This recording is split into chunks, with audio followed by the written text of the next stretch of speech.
Selalu ada hikmah. Tadi kau udah bilang pengen ngasih lihat gimana Teh Dinda ngajarin anak-anak SLB, maka bismillah. Ini ceritanya Koko jadi santrinya, muridnya. Ya, biar kebayang gimana rasanya dan gimana serunya biar tahu ya. Jadi jangan dianggap ini pekerjaan menjemukan dan segala macam. Pahalanya luar Seru biasa. Banget. Bu Guru belajar apa, Bu Guru? Assalamualaikum warahmatullahi wabarakatuh. Tuh, saya syarat nih jawabannya gini ya. Waalaikumsalam. Oke. Nah, itu artinya waalaikumsalam. Selamat pagi. Gimana tadi? Selamat pagi. Ya, selamat pagi. Oke. Siapa namanya? Oke. Saya Denis.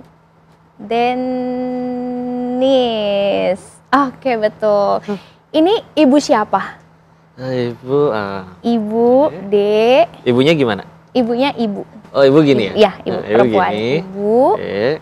D-I-N-D.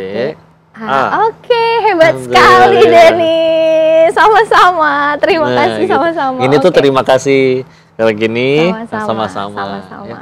Jadi ada bahasa isyaratnya yang sebetulnya ternyata ada setiap kata tuh ada isyaratnya. Tapi kalau bingung juga ada alfabetnya ya. Ada alfabetnya. Dari A sampai ke Z itu ada. Kayak tadi nama itu kan walaupun nanti biasanya ada yang nama Denis itu dibikinin satu isyarat lagi, ada yang dikasih kan ya. Seperti ini, Dinda. Nah, ini isyarat Dinda. Ibu Dinda. Itu teman-teman tunarungu, teman-teman tuli yang buat. Yang ngasih mereka? Iya, mereka yang buat. Dinda. Nah, kalau Denis nanti mungkin bisa dibikinin lagi.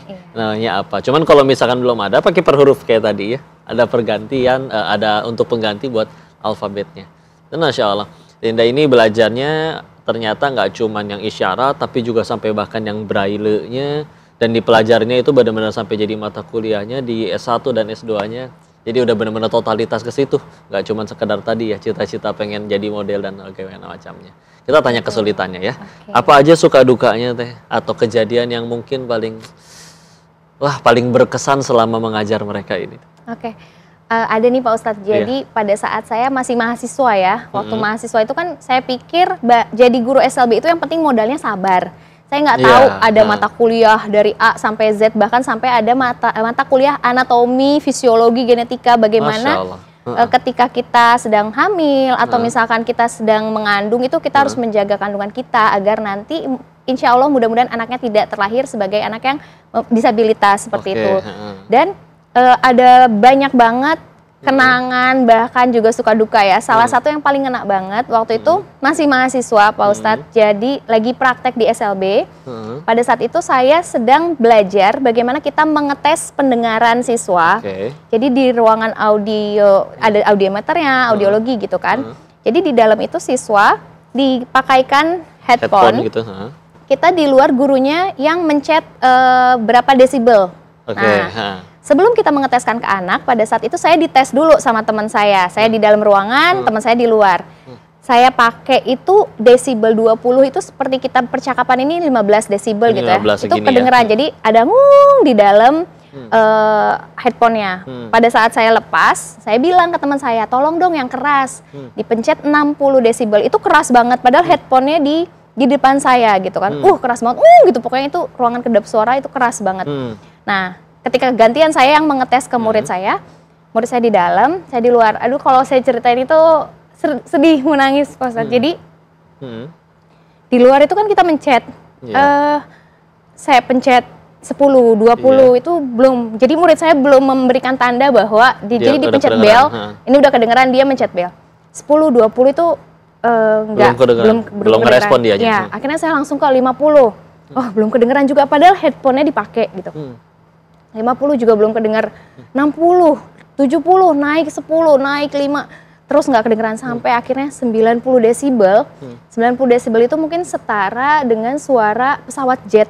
Itu baru murid saya tuh mencet bel. Di situ saya... Dan itu pun nggak kayak yang kaget gitu? Enggak, itu tuh 90 tuh dia masih ragu-ragu antara dengar dan enggak gitu. Di situ baru ada lampu menyala menandakan bahwa saya sudah mendengar di dalam gitu kan. Dia dengar suara. Akhirnya saya pencet lagi biar pasti kan ke 95.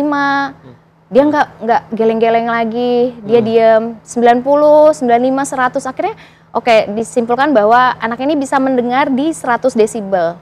Berarti kebayang Pak Ustadz, kita percakapan seperti ini tuh 15, 20 lah, 15 lah mungkin. Dari Ini situ aja saya, bagi sebagian orang kadang terlalu berisik kan. iya betul. Jadi dari situ tuh bener-bener wah bikin itu tahun 2015 ya, saya ingat banget. Jadi di situ benar-benar menyentuh hati saya. Padahal anaknya tuh cantik, banyak banget fotonya di Instagram saya. Jadi anak itu salah satu anak yang saya kembangkan untuk jadi model. Sekarang bisa nari, bisa model gitu. Padahal dia tidak mendengar gitu. Kemampuan mendengarnya itu di 100 desibel dan itu benar-benar bikin saya, aduh, saya nggak bisa nih ninggalin anak-anak gitu. Dan uniknya kau pernah ketemu dengan yang seperti itu, tapi waktunya sholat, jelas-jelas mereka pasti nggak bisa dengar azan, tapi bisa mereka yang ngingetin. Ya, sudah azan gitu. Bisa ngingetin malah udah nyolek. Karena mereka udah pasang di alarm ya, di handphone untuk supaya getar.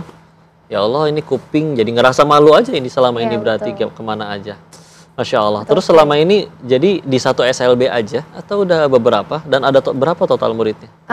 Kalau total murid banyak ya karena tiap tahun berganti-ganti. Kebetulan kemarin itu 7 tahun mengajar di SLB Negeri Cicendo Kota Bandung.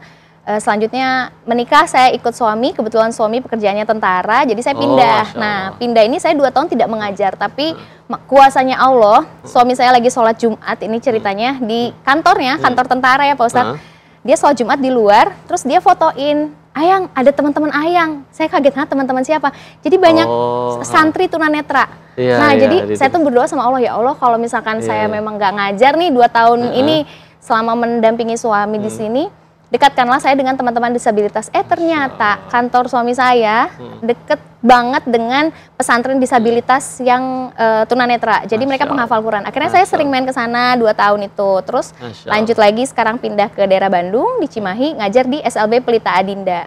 Gitu. Muridnya banyak dan beragam. Masya Allah. Berarti benar hadis Nabi ya. Rasulullah SAW bersabda yang maknanya memang setiap ruh itu memang akan didekatkan dengan yang sefrekuensi, sejiwa. Ketika akhirnya memang passionnya pengen di situ, ikhlasillahi ta'ala. Ketemu aja jalannya untuk jadi pahala dan jadi kebaikan. Dan pasti kalian penasaran ada perjuangan apa lagi dan hikmah lagi yang bisa kita ambil dari beliau. Untuk itu jangan kemana-mana ya. Tetap di Sah, selalu ada hikmah.